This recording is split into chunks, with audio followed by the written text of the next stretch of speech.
Hello everyone, আশা করি সবাই খুব ভালো আছেন। আমিও খুব ভালো আছি। আমার একটা নতুন ব্লগ ভিডিওতে আপনাদের ওয়েলকাম। আজ যে সবজিটা রান্না করব সেটা আমার সবথেকে প্রিয় সবজি, সেটা হলো ডাঁটা।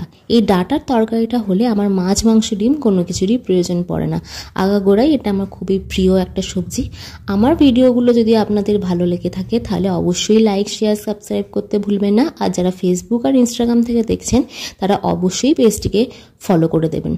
তো এই তরকারিটা করার জন্য সবার প্রথমে সামান্য একটু উচ্ছেকে আমি তেলের মধ্যে ভেজে তুলে রেখেছি, তারপর ডাঁটাটাকেও ভেজে তুলে রেখেছি। আর আরও কিছুটা তেল দিয়ে আলুগুলো ভেজে নিয়ে তার মধ্যে হলুদ গুঁড়ো, জিরে গুঁড়ো, ধনে গুঁড়ো, স্বাদ মতো নুন আর একটা মাঝারি সাইজের টমেটোকে দিয়ে ভালো করে আমি ভেজে নেব যতক্ষণ না টমেটোটা নরম হয়ে আসছে।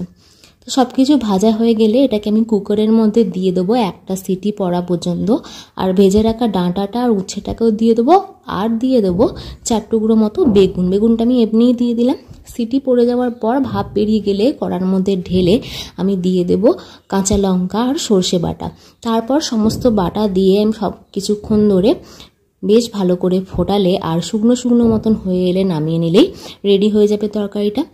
আর এর মধ্যে গুঁড়ো লঙ্কা দিলে আরও কালারটা ভালো আসতো, কিন্তু আমি শুধু কাঁচা লঙ্কায় করেছি, একটু ফ্যাকাশে লাগছে, কিন্তু টেস্ট এর হয় খুবই দুর্দান্ত।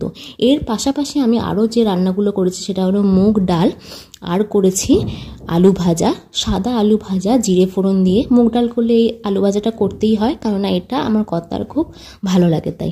আর এদিকে তো আমি রান্না করছিলাম, আর রান্না করতে করতেই বেল বেজে উঠলো, আর গিয়ে খুলে দেখলাম যে ভাগ্নি এসেছে। তো এর স্কুল এখন বন্ধ, তাই মাঝে মধ্যেই আমার কাছে গল্প করতে চলে আসে।